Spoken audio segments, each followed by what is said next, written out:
Last month, we made more money in a month than most copywriters make in a whole year. And we've made 50 million plus since working together. So I was like, what the f***? It just felt absurd writing an invoice for 49K. I just remember thinking, I was like, man, if you would ask for a commission, like literally 5%, you could have retired. Like, we would have had like $2.5 million by now. I was getting paid like $300 for advertorial for this. But I will say that like at the start, your reality is not what you want it to be. So you have to like take reality by the shirt and shake it up and like, you know, demand that it gives you what you want. So you can't just like not do anything. You got to like prove that you deserve it. This is exciting. So I'm about to bring on one of my favorite case studies. Don't worry, the banana will make sense in a second. His name's Sam. He joined us around 9 months ago, already a solid copywriter doing around 15K months writing advertorials. One day finds out that he made one of his clients over $50 million and was only getting paid 6K a month. So he immediately switches up his pricing to performance-based, and the very next month pulls a single $49,000 commission check from one client. Launches an ad course that does 80K in his first month, and just had his first six-figure month at 130K, all from copy. All in the span of 2 months. Like, insane how quickly this guy blew up. In this interview, we break down exactly how he learned copy, got his first few clients, and then went from 0 to 15 to 100K months. How he structures performance deals and the big mindset shifts behind it all. If you're a copywriter who's good at the craft but feels like you're underpaid for the value you create, this one's for you. Enjoy. Ladies and gents, I have with me a hell of a special guest. This is going to be a banger of an interview. Super looking forward to this one. I am joined by my good friend, Mr. Sam Bradbury-Butler. What's going on, man? How you doing? Hey man, I'm good. How are you? Excited to be here. Oh, I'm pumped for this, dude. This is going to be one for the books, for sure. So before we get into the nitty gritty, give people the big headline. Who are you? What do you do? And what the hell did you just pull off income-wise last month? Alrighty. So I'm Sam. I've been writing copy for, well, officially about 2.5 years. And then I kind of spent a bit of a journey to get to that point where I was dove into coffee. But yeah, I just kind of hit my first 100K month in revenue, I will say. But that was between my performance client work, and that was between a course that I launched, which, yeah, kind of blew my socks off a little bit, which I'll get more into as we go. That is definitely the wildest number from the last year of your life as a copywriter, wasn't it? What was the final number for last month? It was like 130K or something in revenue? Yeah, it'll be around then. I haven't actually done my accounting. Insane. So I need to get into that. My accountant's been blowing up my phone like, hey, can you fucking sort your shit out? But I'll get to that. And yeah, so about 130K is my estimate. Yeah. You joined us, May last year in CMB? Yeah. Came in at the same time at a measly 15K a month, which most copywriters would love to be at, to be honest. And then last 2 months, you just took off like a rocket. It was like 50K in Jan, 130 in December and then Jan. Made one of your clients $50 million. One client paid you 50K commission, 80K launch, 130K a month on the table. So many big numbers, dude. Well done. Firstly, you should be extremely proud of yourself. Thank you, bro. It felt like January felt like a year. Oh, it was crazy. Like I got really sick. I had like gastritis, which I didn't even know existed. But basically, I just had tummy cramps for like 3 weeks, and I could only eat tiny little meals, and it was not good. But then that happened, and I fired all my clients at the same time. Just focus on like the two that were making me good money, and then also focus on the course. And yeah, some things happened with the course that really kind of like spun me. Like I was like, what the heck's going on? It was like a surreal week. But yeah, I think now that the dust has settled, it's like it's kind of like that's amazing, but also kind of doesn't. It just like, you know, it's straight back into work. Like, what's the next thing, right? Yeah, it hasn't really sunk in. I guess it doesn't feel quite real. Yeah. When you said you managed to put already 100K into savings, like this. Yeah, 110K. I've just 6 weeks in. And I think that's probably the most impressive number, because I think like you say the revenue numbers and it's like big, but it's revenue. But then it's like I saved 110K, which is pretty crazy. I've never saved like more than like, I don't know, maybe 10K in a month before that. Just spend it. So good, bro. That's insane. Yeah. Well, last month you made more money in a month than most copywriters make in a whole year, which is epic. But I want to take us back to the beginning, and we'll go through sequentially how you got started and then how you actually got to the point where you're possibly making 6 figures in a single month. So take us back. How did you first discover copywriting? So my journey actually goes back to like 2019. That's the full timeline of it. But you don't know this, but I was actually studying music before, like music production. I was doing that, DJing a little bit. There we go. I knew there was something cool about you. Yeah, well, there you go. But I think I kind of had this moment where I like it was like I just finished uni and I was like, okay, I was kind of like getting to the point where I was like, man, I really don't like being broke, right? Like at uni, I couldn't pay my phone bill. I couldn't like do anything. I didn't have a job for a lot of it, and then I got a job, and it was like still like I was getting like $20 an hour working in bars and whatever. And I was like, what am I going to do? And I had this event happen where I went to a party and I actually got like spiked. Like someone spiked my drink and I ended up in hospital. And that kind of just spun me. And I was like, okay, I got to figure something out because I need to figure out my life because nothing's really going my way. And then I kind of like started just looking up how to make money online, right? And I just like, I discovered drop shipping, and that blew my mind. That was like, what? You can just start a business? Are you serious? Like that was like a big revelation for me. So I go deep down this like rabbit hole. And the first thing I started learning when I started learning about e-commerce was like, oh, you can write like ads and like pages and whatever in a way that like persuades people to buy. And that was like, oh, that's so exciting. And I started buying like Gary Halbert books like month one. And, most people are like ripping ads and doing all this stuff when they get an e-com. But I was like, I just bought like, e-com courses, but I also bought like books and like courses just on copywriting. And I kind of did that for a bit. I flailed around like all the year of 2020 and never really made anything stick. Like I did a bit of agency stuff. I did a bit of like, I did the e-com stuff a few times. And then I kind of looked into freelance copywriting, but I thought it was just like where you make 10K a month. And looking back, that would have been amazing for me, right? But I think I was kind of looking for like something big where I didn't have to do like outreach or anything because that seems scary. So I kind of looked into it. Yeah, I just want to be like an introverted like, little nerd behind my computer, like, with a Lambo. But yeah, so I kind of like nothing really kind of eventuated out of that. And I kind of ended up getting another job. I got offered this like position, like managing this great bar. And I was like, I'll give it a go. Yeah, sure. Let's do it. And it was actually the most like a really fun period of my life. Like a year and a half, I just spent like doing that. But then I was like, I got to the end of it and I was like, man, I've just like kind of partied and drank like, and I got off my pathway that was towards like this calling that I had to be like an entrepreneur and to like create like value and to make money and to do all this stuff. And so I kind of tried to get back into e-com, but I started seeing like these like, Cardinal Mason TikToks pop up that were like, I made 44K in a month as a freelance copywriter. And I was like, you can do that? Like that was a real moment of I was like, what the fuck? So eventually I jumped into his program and got started there. And that was about August of 2023. And I kind of just like started outreaching to agencies at that point, like local agencies around me. And I managed to find like a local email agency, and they were like, hey, yeah, we'll take you on. Well, actually, first of all, he was like, no, we don't need you because we've got AI. And then a few weeks later, he was like, actually, we could use you because we don't really like the AI stuff and the clients are complaining. Yeah. So yeah, jumped in on that. And then I got sent actually a warm lead that ended up being like quite a profitable warm lead. It was like ended up being a 9-figure hearing aid brand, which I'm actually like half deaf. So I was kind of like, I knew quite about hearing aids. So yeah, I jumped into that. I had like, sorry? Like most musicians. Yeah, exactly. That was one of the reasons why I had to find something else, because I was like, I literally can't fucking hear anything. So yeah, so I've had like kind of like September, October, I was kind of around that like, yeah, 3 to 5K kind of point, just from like that first agency gig I got and this other one that got sent my way where I was writing blogs and doing advertorials and stuff. But the thing that stood out was the advertorial. So I didn't even know what it was at the start.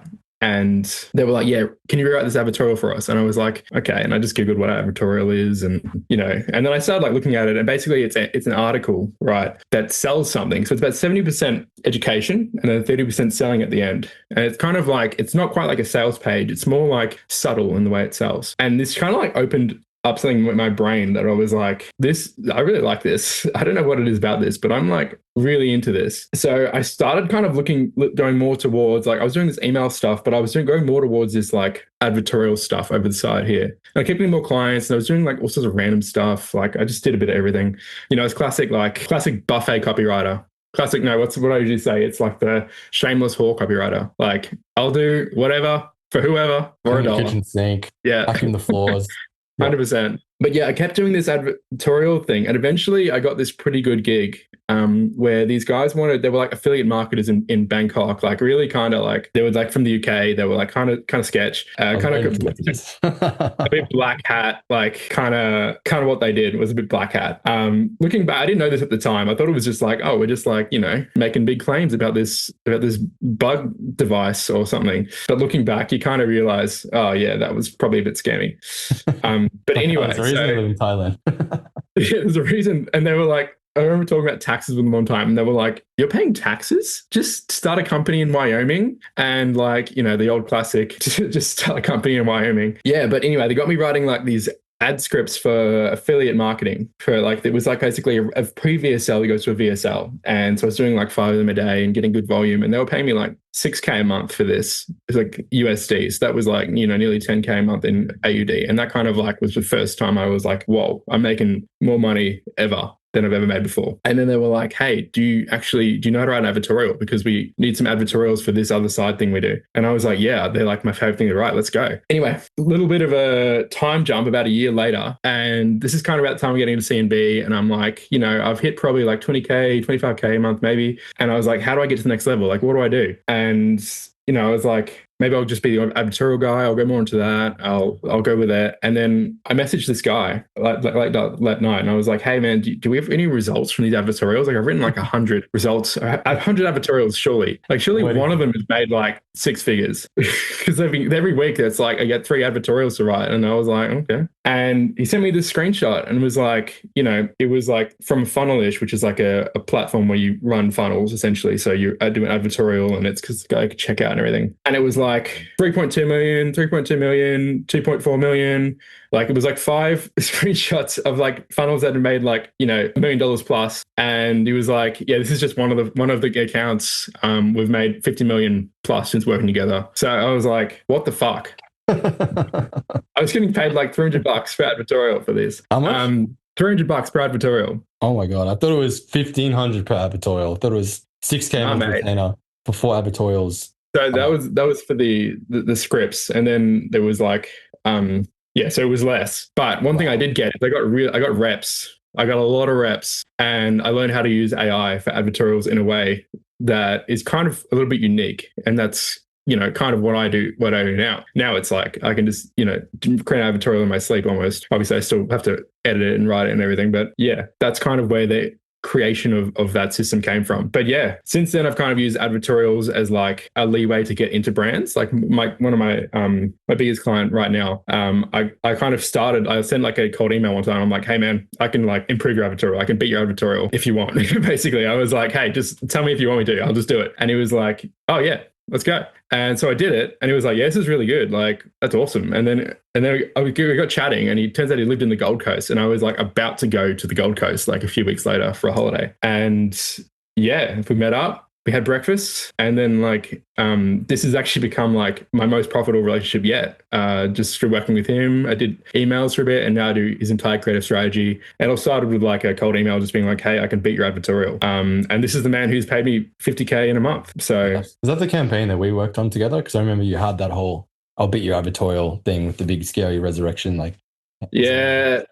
That was something that was, that's not the same thing, but that's something else I've tried, which has worked really well. That's the ad reanimator, which I still think is like I would recommend that to someone if they were looking for an interesting way to reach out to people, but maybe we can talk about that later. Yeah. So that kind of brings us to now. And like, I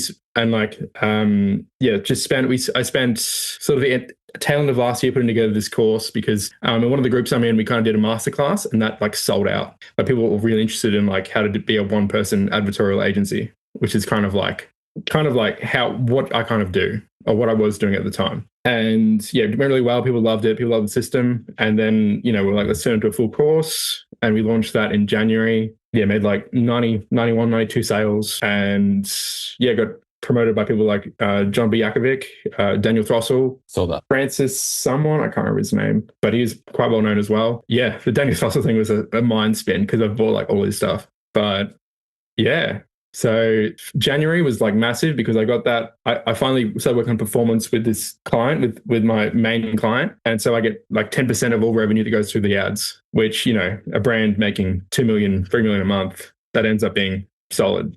So the 1st of January, 2026, I got that. He sent a message in Slack. He was basically like, Happy New Year. Please invoice me for $49,000. So yeah, that was like a nice way to wake up. A little slight hungover. Ready to kick off the year. So we did that.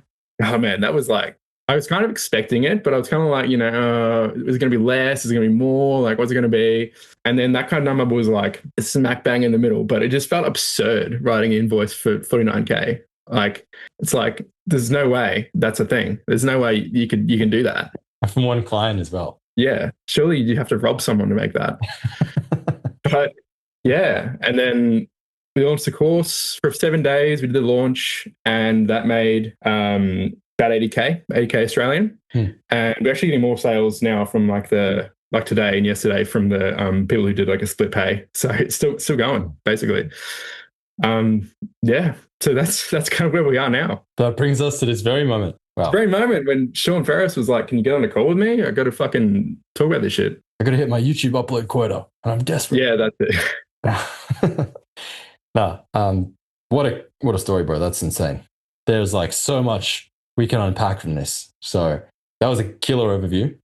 My mind's racing for you. I would like to go back a little bit and just extract some lessons from your process, like from the beginning all the way through to where we are now. So in the very beginning, so you said you started diving straight into like books and courses and that sort of thing. I think that's the first thing I wanted to sort of stress, because I think a lot of copywriters are, I don't know, you look at Reddit and they're all very like anti-course and that sort of thing. They're all just like, oh no, just like, study and handwrite sales letters and all that sort of thing. It's like, fine. But I mean, my mentality has always been find someone who's the best at something and just pay to learn from them. Like shortcut the process. 100%. Like you want to get jacked, find like the most jacked person you can who's a trainer and just be like, here's money, make me jacked. Like someone who's super rich, be like, teach me. Someone who's like super good guitarist, it's like, why the fuck could you sit around playing guitar all day hoping you figure it out when it's like this guy's already, done that and can tell you what not to do and what to do. And so you just shortcut the process from 10 years to 1 year. 100%. You're paying to access people's like experience and brains. Like you can't live an infinite life like life. It's insane to me to just go, oh, all courses are a scam. I'm just going to learn myself. It's like you don't have infinite time, bro. You need to shortcut things if you want to like start seeing results. And it's not just copywriting you need to learn. It's like, freelancing is its own skill. Not everyone's a freelancer. Not everyone's cut out for that. Not necessarily that you can't do it, but some people just don't like it. Like they don't like having to like, hunt every month for their food. And it's like, some people just like a job, but you can be a great copywriter and get performance and still have a job as a copywriter. Like, that's kind of what my brother-in-law does. He's one of the best creative strategists I know. And he just has like one client and he just gets paid, and he's like, he consults people. I kind of got him into copywriting, and now he's like better than me at like creative strategy. And I'm like, bro, how do I do this? Like, can you send me all the ads that are working right now? Because I don't know. So yeah, it is pretty cool. It hurts a bit sometimes on the inside, but it's also like I'm so proud. But yeah, like 100%. Master. It's good. We've had a few people in TMB like that, like who basically overtaken me and have bigger businesses than me now, which is like I freaking love that. That's so cool. Yeah, it's amazing. Like, I think that's when you kind of know your shit, is when you can bring up people that are like smashing it. It's unreal. And then you learn from them. Yeah, exactly. And then, you're one team just pushing each other forward, and it's great. It's a beautiful thing. It seems like you're definitely a bit of a natural. I could be wrong, but you did join us at like a pretty high level and your skills have always been good. Obviously, you've been doing this for a while. Yeah. You still started after me. So you started in 2019, like learning this stuff for the first time. Yeah. So would you say like you picked it up pretty easily? Like, was there anything you were sort of bad at early on that you had to fix with your either copywriting skills or client acquisition skills or freelancing or any of this stuff? Yeah, I mean, I was a natural writer, so that was something. But I did spend a good few years, even though I wasn't working in it so much. I was always thinking about it, always like kind of having to roll around my brain, and that kind of adds up a bit. I would say I have a little bit of a natural tendency to write copy well. Like that is something that I have. But I actually have a bias against like action. Like I'm pretty lazy. I don't really like to like go out and I don't love hunting for clients. Like most of my good clients actually come through Upwork, which is like, the cardinal sin in the Sean Ferres book. But I get I built it up after a while, and I just got like, inbound leads all the time, just reaching out to me being like, hey, do you want to do some advertorials for us? And I was like, sure. Yeah. So it's kind of like a bit of an inbound funnel for me now. I don't really use it for finding clients anymore. These days I kind of just go, hey, sorry, I don't have time.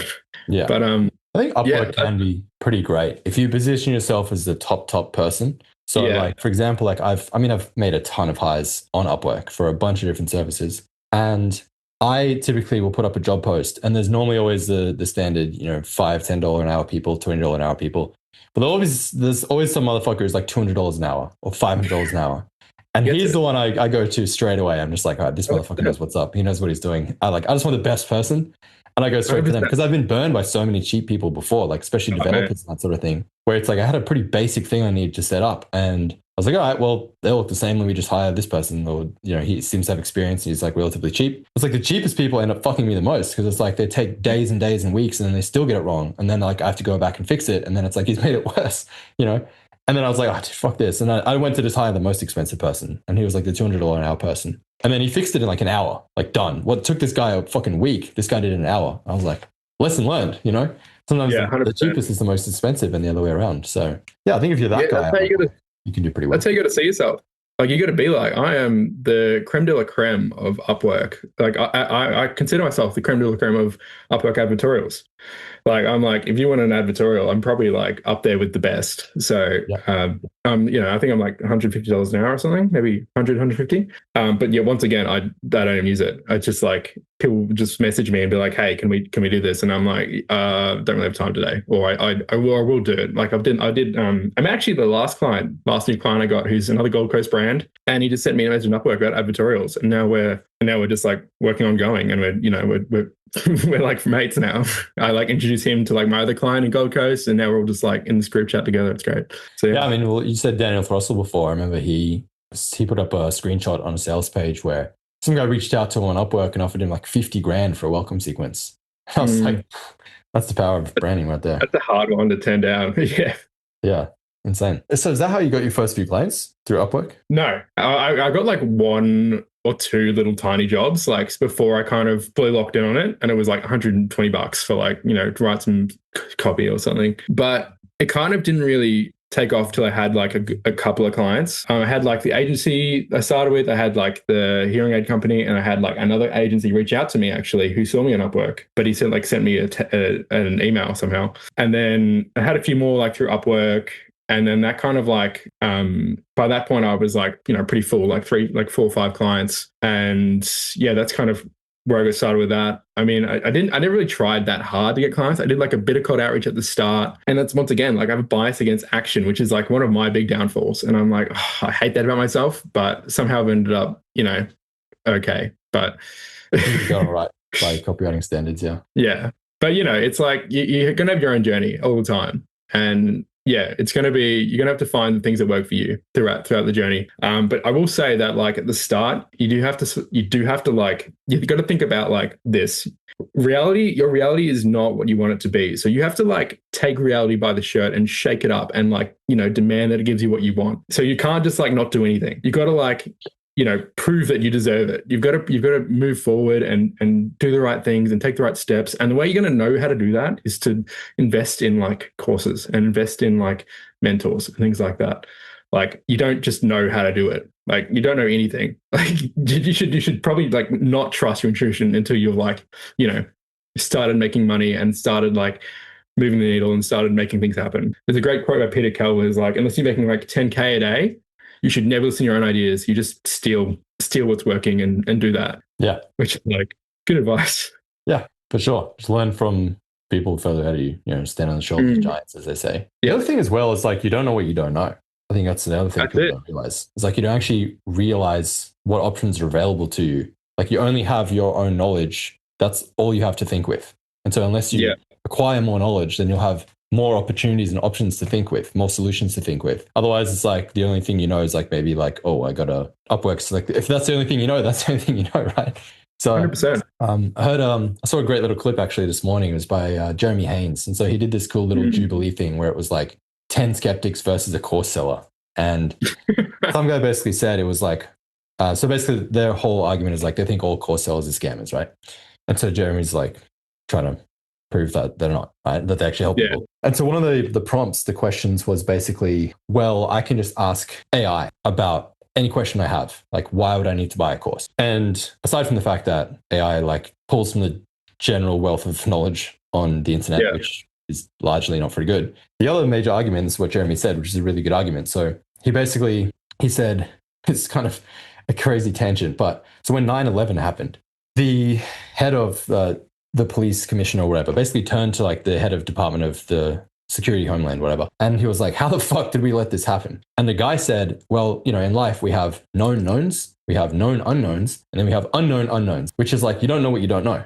And so essentially ties back to what I was saying before, where if you're just pottering around life and it's like you're trying to land clients or grow your business or do whatever with the knowledge you have, and your knowledge is very limited, you're not really going to have that many options to think with. And so it's like you got to acquire information to essentially bring you to the level of baseline awareness to even know what you don't know. So then you can work out what you need to know. Because it's like you wouldn't even know what the right questions are to ask the AI unless it was like a known unknown or a known known, right? Pretty interesting. But yeah, I've just been watching Kitchen Nightmares with Gordon Ramsay. I know you've seen it, but it's so good. It's basically Gordon Ramsay goes in the restaurant and just like rips it apart and is like, this is shit, and like gets them a new menu and makes the team work together. And those like people, there's like, you know, I always think of the Reddit copywriters as like, you know, the most struggling and the most sort of, you know, sheltered, like damaged in their beliefs. And that's really what kind of you're kind of buying when you buy a course. Is a lot of the time you're buying beliefs because, you know, I meet Sean and Sean's done all these amazing things with copywriting and he's got this amazing business and all these clients that get results. And I go, these people are actually doing it. Maybe I can do it too. Yeah. But anyway, like back to the Kitchen Nightmares. It's like these people are like arrogant in that, you know, Gordon Ramsay's here. He's so successful. He's made all these restaurants and they're like killing it. And they're like, man, what does he know? Like he's just because he's good in business, he's not God. And it's like, it's all ego, bro. Like this is, if you can't see that this is like trying to help you do well and it will help you do well, then you've got an ego issue. Yeah. And that's what it comes down to. Yeah. A lot of the time I think people just need to get out their own way, you know, and just exactly invest in a plan and actually follow the plan and execute the plan. The people who don't execute the plan, it's one of two things. Typically, it's just they're too lazy or it's the ego thing. It's 100%. like it's rare that people don't succeed because they're too stupid or something. Like it's basically they're too lazy or they're too arrogant. Bro, I've seen so many really stupid people doing way better than me. And you see that a few times and you're like, okay, I got to check my ego because this guy... if this dumbass can do it, man, fuck. Mate, if he's just doing it, I gotta get off. I got to fucking take a good hard look at myself in the mirror and be like, you need to do some work. Yeah, for sure.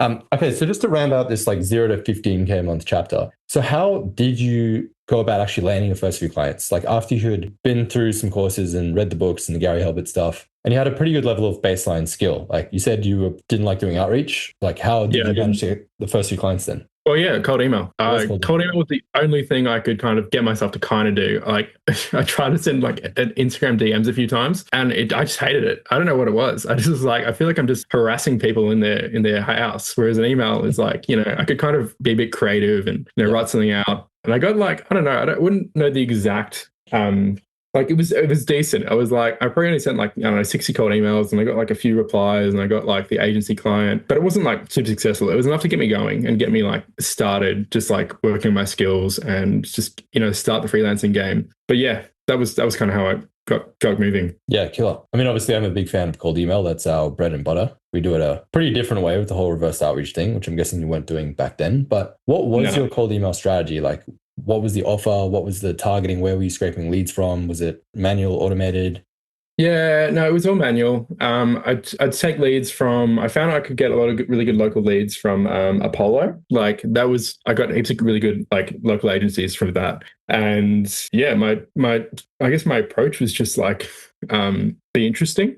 Be like, hey man, I can send you some of the emails. I think actually no, my first subject line that I did that I sent around to some agencies and got me like, you know, probably like a few replies was wild copywriter, or was it wild copywriter appears holding will write copy for food sign or something like that. Like it was like Pokemon. Yeah. And yeah, I got like 3 or so jobs from that, just like sending that around to like, I don't know, 20 or so agencies. I don't know if that would work now. But it was just different, right? I think the issue with cold email is everyone sends the same shit and it's horrendous. I know it's a big thing that you like to go on about. And it's so true, man. Like people like cold email so works when you just aren't like the most stiff, boring, like get out of my inbox guy ever. Yeah, I literally wrote an email about it this morning. It's called Stop Sending. Yeah, I read that one. I was like, he's right. Yeah, it's crazy, bro. It's like copywriters of all people should be able to crush with cold emails. And it blows my mind so many times that like how good they are at writing and selling other people's stuff, but they can't sell themselves for shit, you know? And they send these cookie cutter, copy paste, generic fluffy corporate sounding emails that are just sound like ChatGPT and LinkedIn had a baby. And it's like, dude, what if you actually used your same copywriting brain that you're using to write copy for your clients to actually write the emails? You know, it's like people have this disconnect and they don't realize that if you're selling writing services, your biggest asset there is to demonstrate your writing skills through your writing skills, like not to the 100%. Promises you're making, not talking about how much money you can make them or how you like hit deadlines or how you're like super good communicator. It's like literally demonstrate through your writing that you're a good writer. That's all that matters, you know? It's like the old show don't tell, which is a core component of copywriting. Yeah, it's crazy. Yeah. Then it is wild. I think it comes down to beliefs. Like, you know, if you don't believe that you're a gun copywriter, I feel like maybe people struggle with like getting past that, showing themselves as that, right? And they're just like, I don't know, self-sabotage really. I think a lot of people as well, they, for some reason, I think email has to be like this ultra stale, professional, vanilla sort of a channel. And you can't have fun and like say crazy conversational, like out of the box things because it's like, oh, it's email. It's all professional, you know? And it's just come up time and time again. And like everyone who I've interviewed who's crushed with cold emails. So like John Buchan and Hormozi's ex-CMO, Tobias Allen as well. He did the interview in London. And the way he got his first few clients was a similar thing, just like these absolutely absurd, like drunk sounding cold emails. And it's just, you show up differently from everyone else, you know, and they're like, who the fuck is this guy, you know? And especially if you're targeting, like you said, agencies, right? So marketing agencies, it's like they really appreciate that stuff because that's what they do. They do advertising. And it's like, they're showing up completely differently from everyone else. And like, yeah, this guy thinks different. Like, he's a good advertiser. So 100%. I found that was like a good place to start myself and get like a lot of reps, because I think that's an under sort of spoken about component of being successful in advertising is like, you want reps, man. You don't want to just like, you know, I think it's funny when people like try to do a little bit of practice and they write an email here and they do that and they do a little bit of this, and then you start and you like write like 20 times more work than you've ever done in your entire life. And it's like, that's why you get good so fast, because you're doing so many reps. You're writing for this audience, writing for that audience. You're just like, you know, your fingers are always on a typewriter or, you know, prompting AI these days. But still, you're still just like, I was looking at my posture today, and I was like, just like so locked in with like my little like T-Rex arms, just like typing all day. And I was like, man, I really just have this writing position where I can't use a mouse because I just need to be like so close to the keys all the time. But yeah, you just like, you do so much volume. It's like, and that's like how you get good. That's how you get more clients. Because if you get good, are doing work, and so you're going to get more clients. I've always seen that people who are, I've seen it sometimes with people who are not good get clients, and then they just like lose them, and it's like, well, that didn't really work, did it? But I think getting good is like still so important, even in the age of AI. Like, you know, because AI is an amplifier, and this is kind of something I taught in my program is like AI will not make a bad copywriter a good copywriter. AI will only amplify you and kind of your skill level and your essence as a copywriter. Yeah, I'd say it's even more important to be good now because AI's leveled the playing field where it's like, well, everyone has this level of foundation of copy instead of this. And so in order to stand out, you need to be this instead of this. Yeah, 100%. So, yeah. And that's reps. Skills pay the bills. That's it.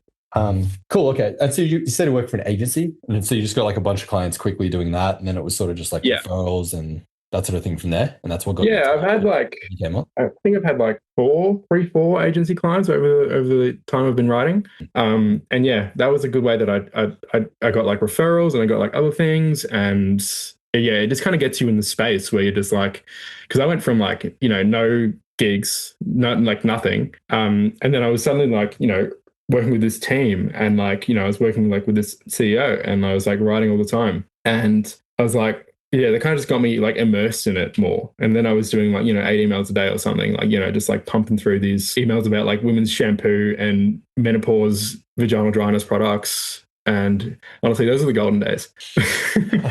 Nothing to make you better than writing for an agency. Yeah, man. Written for agencies, and you get real good real quick. Yeah, but then there's points where you just like go, because they don't pay that well in my experience, like compared to what like a brand can pay you, because they've got like all these expenses and like other things going on. So there's a point where you like taper off, like diminishing returns is what I'm trying to say.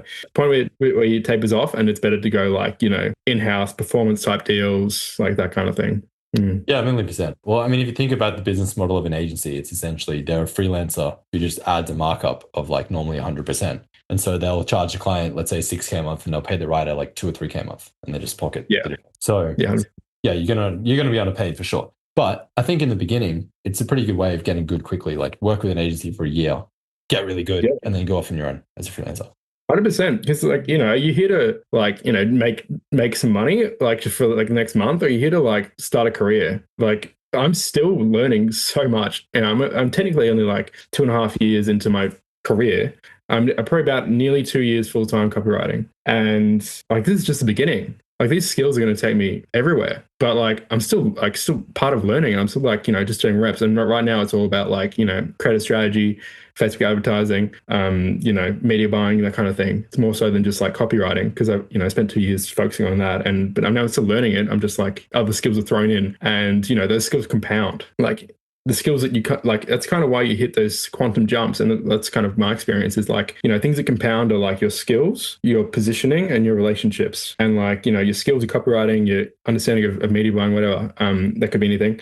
And then like your positioning is like you being in the right place at the right time, and like your beliefs allowing you to jump for the opportunities that get put in front of you.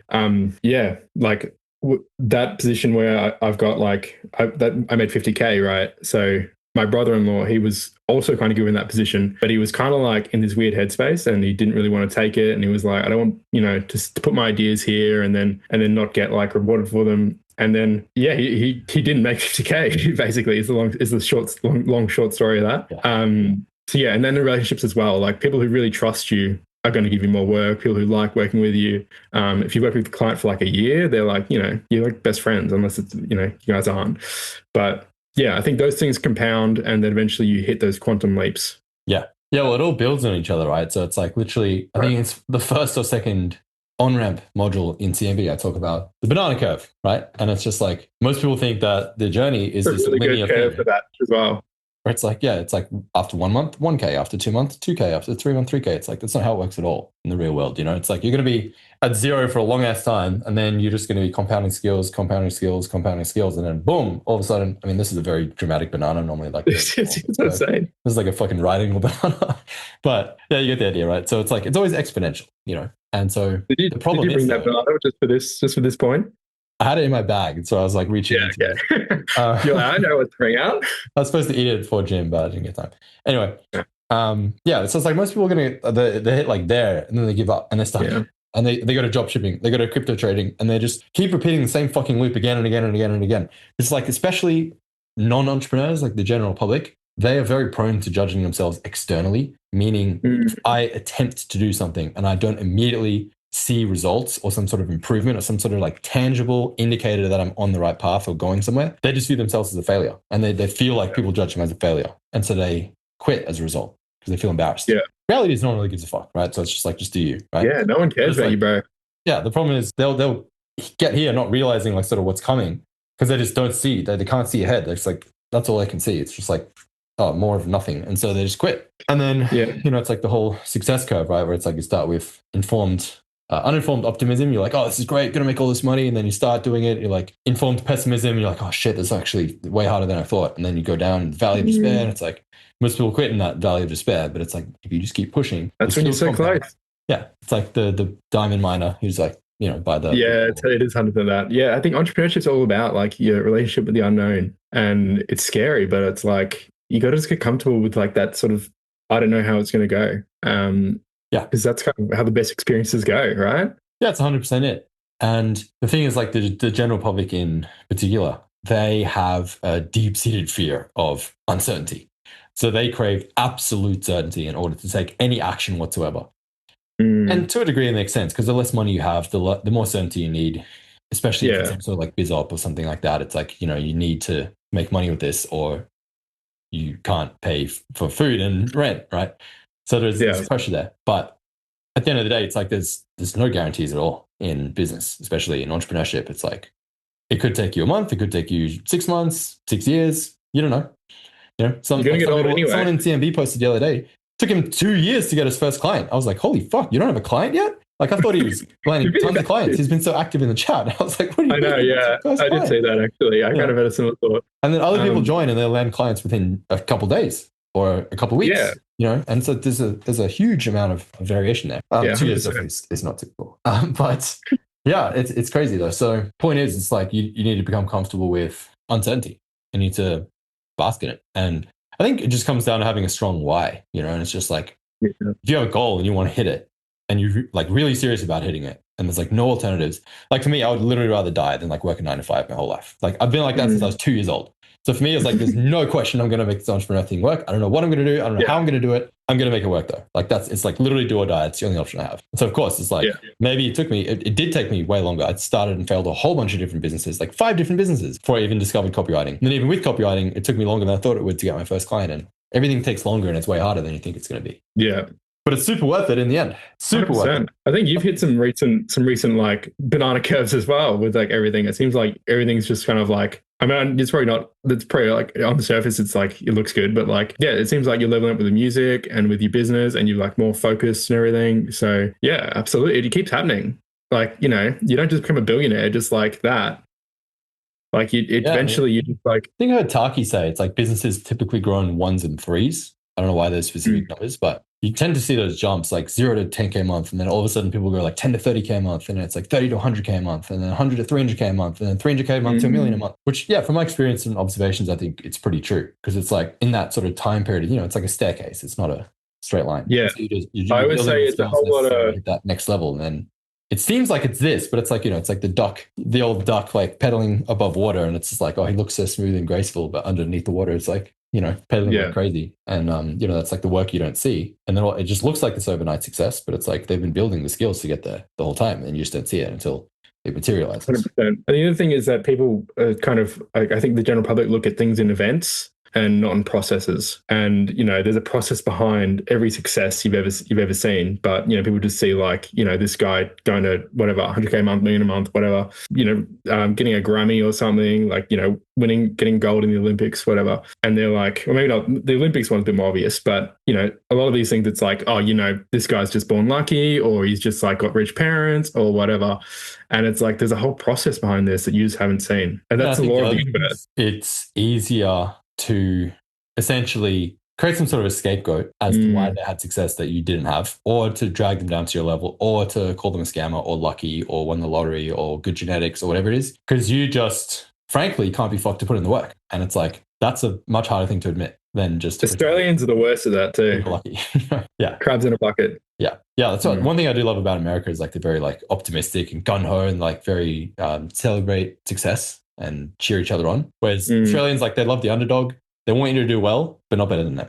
You know, as soon as you do like above this level, then again, crabs in the bucket, you know, they all want to pull you down. So you'll get to experience that soon. I can't wait. Yeah. I'm quite surprised how little Australians are actually doing stuff. Like, we were trying to find an Australian creative strategist last week and I couldn't find a single one. The best one I found was in Bali. But yeah, it's like, is anyone in Australia even doing stuff? Like, what's going on? Absolutely. I think they just keep quiet about it because, you know, you get torn down a fair bit. I mean, I know you are, and I know that your circle is, but I feel like definitely not as many as you know, around the world. They're on the Gold Coast, I think. Yeah, that's it. That's right. Oh, my friend, they're all doing $1 million a month or more. Yeah, I'm like the small kid in the group, man. It's great. Pretty motivated. Yeah, 100%. Cool. Let's go to the third act of this whole chapter. I want to talk about this $50 million client again. Firstly, I want to know when he told you how much money he had made from your advertorials, what was like how did that feel? What was the first thought? I just woken up and I was like looking at my phone and I was like, what the fuck? I was like, there's no way. Like, that's not even like 50 million isn't like, you know, you don't hear of anyone making 50 million unless it's like a company. Yeah. Like a, you know, like that's a big number. I think I like messaged you immediately and I messaged some others and yeah, I was like, that's crazy. And I didn't believe it. I was like, there's no way that's right. But yeah, turns out it is. We were on a call and I was like, you were like, okay, I want to build a client getting engine, get some more clients, and we'll put together sort of a strategy here. And I was like, okay, well, let's gather your proof. Like, you've been doing this for a long time. Like, go get some results. So ask your clients, like, how much have you made for them? And then we'll leverage that in your outreach.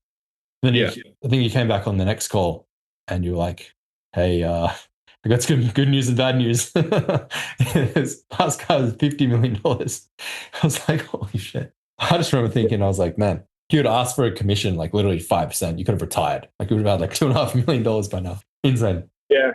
But that's, that's a journey, isn't it? Of course. Yeah, it's funny. Kenneth, like, same thing happened to him. One of our copy coaches, Kenneth, he made one of his clients, something seems to be a magic number, $50 million as well from 4 VSLs that he wrote. Yeah. And he didn't have any idea. The guy disappeared for 6 months and then came back 6 months later. And he was like, oh yeah, thanks to those VSLs, by the way, we just cracked 50 mil. Kenneth was like, what the fuck? Insane. Unreal, right? That's crazy. Funny how flaky like entrepreneurs are. Like a lot of like trying to get results off people can just be like pulling teeth. Yeah. So what did that lesson, I guess, reveal to you about like pricing, leverage, and then just being the copy guy? Obviously, that was a bit of a wake-up call, but like what specifically did you do differently as a result of that experience? Yeah, so I kind of looked at that and I was like, well, obviously I've written some good advertorials and I've got some skill there. So I'm like, what's the highest leverage play next? And to an extent, I haven't actually enacted this full plan yet, but I was like, obviously I need to get paid on performance in some way. And that's what I'm doing now with my current clients is, like 10% of all rev. So I wouldn't take anything that's not really that anymore. I wouldn't take anything that doesn't have a performance because like, I can literally just focus more on these clients if I want to make more money. So, I pretty much work all day, every day for them. Like, it's like, I don't actually, and it's good. Like, I really like just having 2 clients, focus on them, working on growing their business. It's more like, a bit of consulting, a bit of working on the team. I was doing some recruiting for one of these guys last week. And yeah, it's like a much better system. I'm not stressed about like, I'm not looking at like my week. I need to have this all the time. I look at like all the week of work I have to do. And I'm like, there's this client and then this client and then this client and then this client. And it was a mess. It's just such a mess. And that's what I thought you had to do. Like, cause I didn't really understand. I kind of understood performance. I didn't really understand like what it looked like when you had like a good performance deal. And that's why I think like there's this phase you go through in client maxing phase, and then you go through like a client cutting phase because you just want to go deep on like 1 or 2 clients. And I think that's kind of what I took from that is like, if I can just lock in, like, because I used to be like, the client previously offered me to go full time, and I was like, I don't want to go full time. That's not like, because I want to grow and make more money and like grow my business. But then he was like, how about I pay you 10% of everything you make? And then it wasn't like a full-time arrangement or anything, but I was like, I'm just going to spend all my time on this because I can just do this work that I like with these people that I like and make more money. So yeah, I think that's kind of the big lesson I had there. Yeah, 100%. I'm definitely becoming more of a fan of this whole partnership model, growth operating model. There's like 101 names for it. I think Arjun was the first person in CMB specifically to pioneer this sort of movement. Yeah. Making 6 figures a month from one client, 100K. I think his biggest month so far has been like 250 or 300K mental personal income from this one client, which is like pretty insane. So they're like 50-50 partners now basically, and he just does all the marketing for the business. But he started with a 3K a month retainer. He was just doing his ads and emails and then just kept working his way up as the relationship developed. And he flew out to meet him in person. That was a big thing. And just started to take more and more responsibility until it turned into like hey, do you want me to scale the shit out of this thing for you? And you just keep coaching and like, we'll just 100x the business. And the guy's like, okay. And now they've like 50x'd it so far. It's pretty insane. That's insane. Yeah, that's so cool. Yeah, I didn't realize you could do it with ecom, to be honest. I didn't think there would ever be a thing that's possible, but I don't know, maybe it's a unicorn deal, but yeah, I mean, it's working so far. Yeah. Once again, it's like if your skills are there, then you have more negotiating power, you have more leverage because 100%. You know what you can do. Like you can come to a business and you can make them some serious sales and you have the proof to back it up as well. And it's like, who needs 2 more, Absolutely. I bet he probably relies on you a fair bit at this point. Well, if I left, he'd be a bit fucked. He'd be like, oh, what a headache. Yeah. Yeah. Cool. A couple of the last things I want to touch on because I want to be respectful of your time. So I feel like that was really the catalyst that was the wake-up call where ever since then, you've just been on an absolute tear and it's just been like hockey stick. So honestly stoked to see like where you're going to end up by the end of this year. Yeah, it's pretty crazy, to be honest. I'm just focused on like day to day, trying to get everything done. Like I told you I'm moving to the Gold Coast, so I'm going to be one of your neighbors in like August. But yeah, it's just going to be like beautiful. Mate, I've been like twice in the last 12 months. And it's just stunning. Yeah. It's really, it's just like great culture, great vibes, great like lifestyle. Yeah. I don't need the nightlife of Melbourne anymore. I'm more like, just give me like a coffee walk on the beach with my dog and my girlfriend, please. Yeah. You'll like it. You'll like it here. It'll be good. I can't wait. I'll It'll be introduce you great. to some cool people. It'll be a good time. We'll hang out for sure. Sweet. Cool. I just want to talk about your journey with CMB specifically for a minute. Yeah. So you joined us May last year. You're actually a referral from Tobias, who was like, hey, Sam, you want to get clients? You should check out my friend Sean. And you just came right in. And I think you're the first call that I ever had. I normally don't do calls at all, but because you hadn't been in CMB yet, you were just looking at straight into resistance, which is our high level thing. I had to sort of make sure it was a good fit. And we were like total strangers, like just jumped on this call as a referral from Tobias. Yeah. And then I think it was like 10 minutes. And you were just like, just like, tell me how much it is. Like, yeah, like I'm in. Like, let's just do it. Like, fuck your pitch. Like, I don't care. Like, just he's like 15 grand. Let's go. Yeah. It's pretty insane, which is pretty cool. So I guess what's been some of the biggest things you've learned from us specifically that have helped you in your journey going from 15K to where you are now? I think what I love about the stuff that you do is you know, you're really going out for like, you're teaching people how to make offers. And that kind of like inspired a lot in me of like, you know, when I started doing like the ad reanimator stuff and I was like, how can I make like this interesting offer that's like really unique? And, you know, you guys have like the, you know, you got the get out of spam thing, you've got like the lead magnet, and then you like get that way into it. And it's this really like great sales cycle sort of strategy that no one else is really doing. Like no one else really teaches you how to make like a good copywriting offer. You know, there's so much stuff out there about how to freelance, how to find clients. And, you know, a lot of it's like post on LinkedIn or like start a YouTube. Sorry, my dog just wants to jump up. But yeah, like anyone who's making like, let's make a great offer and like get people where they're struggling, like in their inbox and like, you know, like get back to them. And like, it's honestly like genius. Like it's really smart. I actually haven't done it myself because I wasn't really interested in email. After I got into advertorials, I was like, I literally just can't write anything else. But yeah, it's like you've really done that well. And I think people should really like, you know, maybe it's not email, maybe it is email, but like find something like that where you can make like an incredible offer to a market that like really needs it. And just like, just go ham, just go crazy. Just keep going for it. And I think, yeah, that was one of the big things. And also you're like a master negotiator, like on the calls and all things, you always have like an answer of like how to get a better deal or how to like close a client or how to like, you know, sort of reignite a cold lead, how to get referrals. Like you've just got so much stuff because you've been like laser focused on get copywriting clients for like 7, 8 years. So this is like who else to learn from. When it's like you just do one thing for like literally 7, 8 years straight, just help copywriters get clients. And yeah, you're just fucking Bruce Lee of copywriting clients. So yeah, I mean, I think it was born out of necessity because when I first got started as a copywriter, I also invested in courses and programs and I learned great skills, but everyone had the same problem that you would graduate this copywriting academy thing. And then everyone was just like, okay, how do I get paid for this now? And it's like, there was no one was teaching it. Like there was no modules about it. They might've had like one little bonus module with like a shitty cold email template, but it was largely just left up to you to figure out. And I was like, okay, clearly this is a problem we need to solve.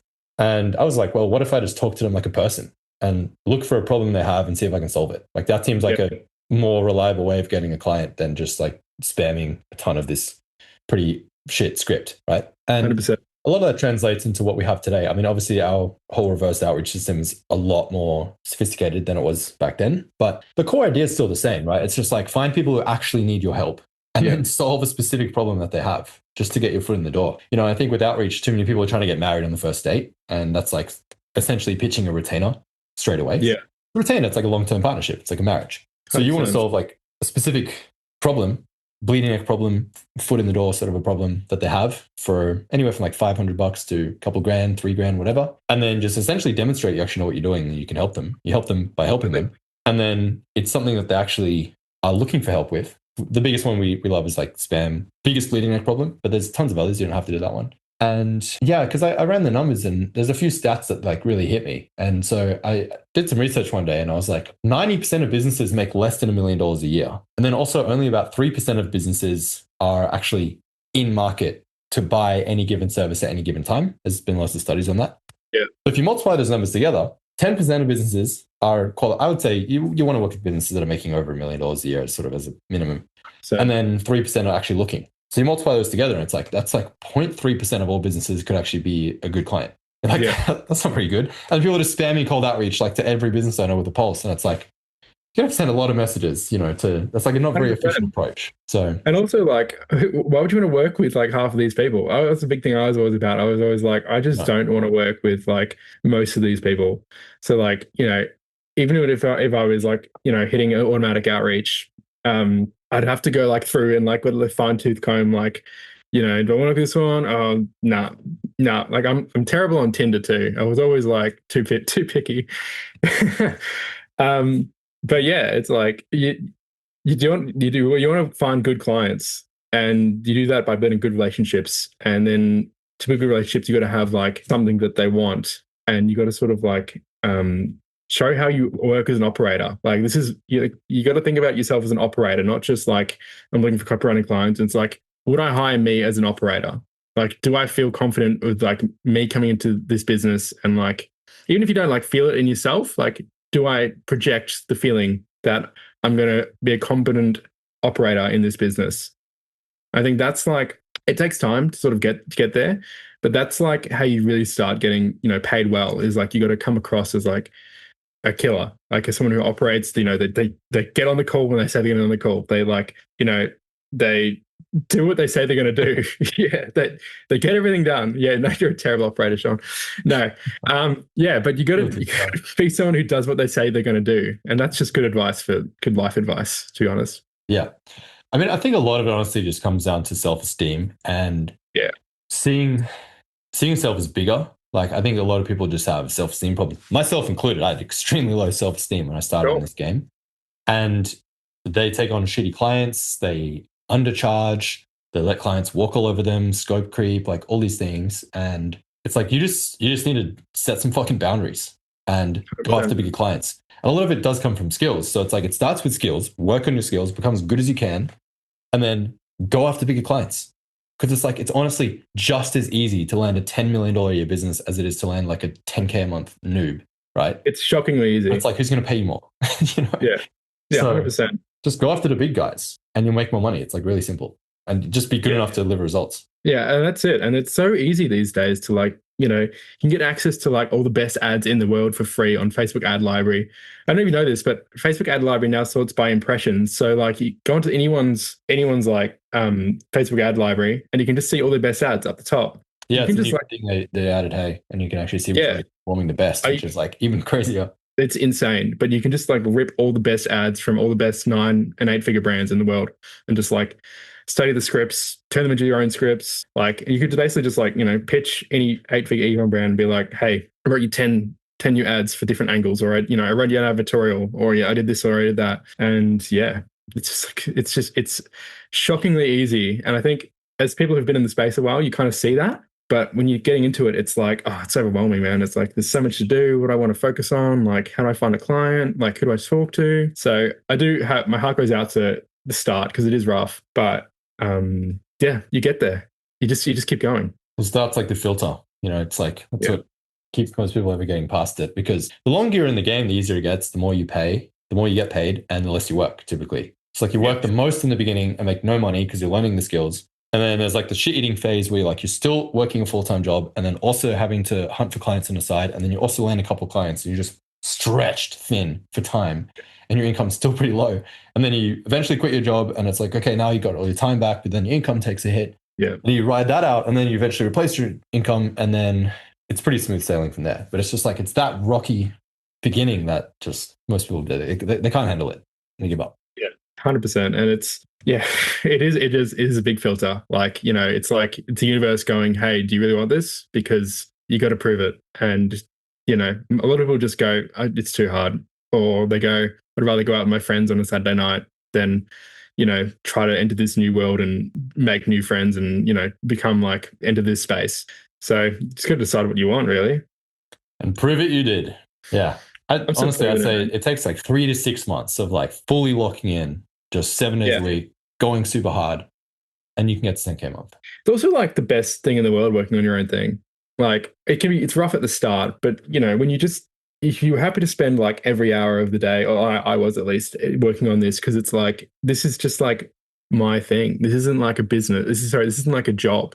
This is like my baby little sphere in the world that I own and that people respect me for, and that I am kind of a member of society that has this little thing. And it's like, I want to grow this little thing as much big as I can. And I need skills, I need relationships, and I need just to do shit to get there. Yeah, that's it. It's always more fun when you're building your own thing. You know, it's like, absolutely, you're not helping someone else build their empire.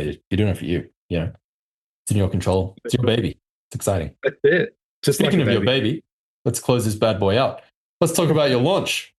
This 80K launch. This is freaking insane. I haven't heard of too many people who launch a course for the first time ever and make 80K in their first month. That's kind of a big deal.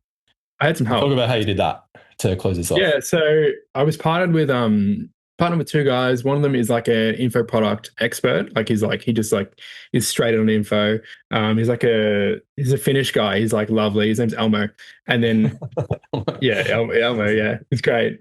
And then the other guy is Tom, who's like a Kiwi, and he lives in Berlin, but he's like an ex-Agora like copy mastermind. So they've got this group that I'm in called the Direct Response Guild, and we kind of just we did the masterclass first, and then we partnered on this, and we're like, there's a good signals here. Let's like turn into a thing. So yeah, we just spent like the tail end of last year and like early Jan, just like pumping all this out. I was on the product and they were on like the sales page, and Tom was more on like the affiliates, like getting affiliates involved. The sales page was awesome, by the way. I can't show you because it's currently down, but I was like, this is just dripping with aura. Like, it was just so cool. It had like all these amazing like nano banana images that I'd put together, and it's like talking about the different steps in like how you build an AI like advertorial, and it's like, you know, it's got John Wick on the typewriter, it's got Anakin Skywalker in Darth Vader's costume. It's like, you know, redeem the AI copywriting, and I was like, man, this is just great. But yeah, it's just like, it was amazing. Like, they did so much good work with this, and then I just did the product, and so I just had to like write all this out, spill my brain onto like Gamma, and like just like record all these looms. And yeah, so far feedback has been amazing. Actually, people have been like, yeah, I learned so much. Which is really cool to see. I'm sure like putting a course together is way harder than it looks. And I'm sure Sean slack, you know, mate, it's not that easy. It is hard. But yeah, it's an amazing experience. Yeah, I learned so much. I actually didn't do much copywriting other than just writing the product, which is interesting. But yeah, I think I briefly caught a glimpse of it from Daniel's promo, because I was literally writing my pricing cheat sheet that week, and you were one of the main stories in it, talking about how I thought it was actually $1,500, just saying it's even less now. It's $300 per advertorial, and you made this guy $50 million. So that was like one of the stories. And then I saw Daniel, and it was like Sam Bradbury-Butler's advertorial course. I was like, whoa. I was like, this guy's everywhere. And then I remember briefly scanning through it, and I was like, this guy went to town on the sales page. But little did I know, you had some help from a Agora copywriter. Yeah, they're way better than me. But yeah, I think my skill kind of was like putting together the sort of the AI copywriting system, like the AI advertorial system, which takes like basically a blank page. It takes like an ad angle, or it takes like you can just even an ad script, and then, you know, does the deep research, gets into like the veins of these people, and then it like creates an avatar, creates the beliefs, and figures out. I'm a big beliefs guy, and I think beliefs are the core to copywriting that most people kind of miss. Like, they overthink it. But beliefs is like what makes, like, if you believe in a product, if you believe in your problem can be fixed by mechanism, like that's basically what's holding people back from buying, is beliefs. So we put together the beliefs, we put together a draft, and then we de-AIify it and make it just slap. And yeah, that's kind of the core mechanism of the program, of the system, sorry. And then there's like all these black belt tactics on how to make it just like next level, like remove any AIisms. And it's a lot of just like direct response stuff that just like works, like, you know, how to do this with your lead, and how to do this with your images. Yeah, so that's kind of like what the system is. And that's kind of what I put together. And then a lot of stuff is just like stuff I use all the time, like how I'm writing like ads that work really well these days on Facebook, how I'm creating like insane images with like Nano Banana that just like look like photographs. Nano Banana actually, it is insane. But especially you still see like, sorry? The Pro, the new one that came out like 2 months ago? Mental, right? It's like And it just opens up so many new opportunities with like that people still don't know how to do. And I'm like, man, I do this like all day, every day. But yeah, so much good stuff happening right now. Like everyone should just be 100% excited about where the industry is right now, because you can move so fast and you can like get into new spaces, and like just a little bit of like understanding copywriting and AI and positioning and offers, and you can just make out like a bandit. It's equally exciting and terrifying. And 100%. I'm trying to focus on the exciting side of it. Yeah. But maybe today the world's gonna end. But also like in the meantime, let's make some money. Yeah, 100%. Yeah, it's crazy opportunities that I can't even picture what the world's going to be like in 5 to 10 years. Like it's just going to be. Dude, seriously, I keep thinking about it, and I'm like, what are my kids going to come up into? Like, what's the world going to look like? But it's all right. We'll figure it out. In the meantime, you must be making some money. That's it. That's all that matters. Cool, man. Where can people check out your advertorial course? You said it was closed at the moment. You got too many members in it. It's too popular. It's too popular. Waitlist they can join, is that right? So we're about to reopen it. I'm not 100% sure when. We're about to meet and talk about it. It's kind of a weird link. It's like, I've actually closed the link, but it's like I'm just gonna send it to Sean and you can put it somewhere. But yeah, basically join the waitlist and you will be the first to hear about it. If you're interested in advertorials or like AI, it's pretty much one of the best things. It's basically the accumulation of all the knowledge I have had on advertorials. And I spent like years just like, I would buy courses just because I had an advertorial bonus. And I would like, watch these old YouTube videos and read these old Reddit posts. I was like a fanatic for them. So if you want to plug my fanatic brain into your brain and make brain babies, this is how you do it. This guy's a copywriter, huh? What a pitch. Very good. Where can people like follow you and learn from you and get in your world, maybe pay you money to work with you if they're a client? I'm not really anywhere right now. You can find me. My Twitter is Sam BB Copy. What is it? Sam BB Copy. So you can find me there. I'm not really very active on it at the moment, but I'm sort of playing up that being my next thing going into this year, since this course has kind of built a little bit of a brand for me. And I'm just doing a bit of YouTube maybe. I'm like, how can I go into that as my next thing? Too many things to do, man. It's what I mean. It's exciting. But it's like it's like too many options, not enough time, but we'll figure it out. Well, I think you nailed it with your lesson before. The name of the game is focus. When you went from 8 clients to 2 clients. That's the biggest lesson I've discovered as well for the last year. And what I'm focusing on this year is like, rather than trying to run 6 different funnels and all these different offers and music, life and business and all that stuff, it's like one funnel. That's it. The fuck out of it, scale it. 100%. Yeah, I'm also in CMB, so you can find me in there. Yeah, you'll find Sam in there. It's just a little paywall you have to jump over to get access to Sam. Yeah, but you guys want to make money, right? So you'll jump in. That's it. Speaking of CMB, final question. If anyone watching this is on the fence or they're thinking of joining us, what would you say to those people? I would say if you want to learn to get copywriting clients, you need to learn from the best person at getting copywriting clients, and that is John Ferres. So if you just look at it as a logical decision, like, whatever price it is, 3K, 10K, whatever, it's not 10K, but it's worth it. Essentially, it's worth it, and it will bring you back a return if you do the work. If you do the work, yes. If you do the work, he's not a magician. He's not out here, in your inbox sending emails for you. You got to do that bit. But unless you're in resistance, then I'll get you clients. In which case, he's actually was at my house yesterday doing that for me. But that's kind of just do it. What Sam's saying is don't join so he can get all the clients for himself. Yeah, exactly. You don't actually need to join. Actually, he's actually client maxed out. He can't handle it anymore. So true. Please don't give him any more clients. Sam, thank you so much for taking the time today. I appreciate the hell out of you. This one. Thank you. Longer than I was supposed to. Who would have thought? That never happens. I think we wrap it there.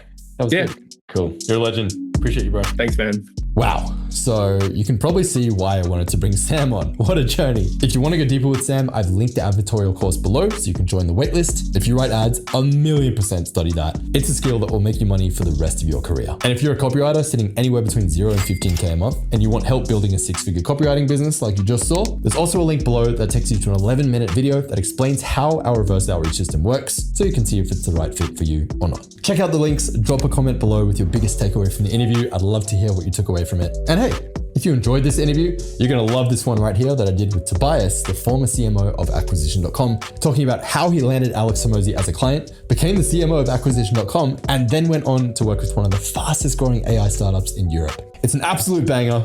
I'll see you over there. And now I finally get to eat my banana.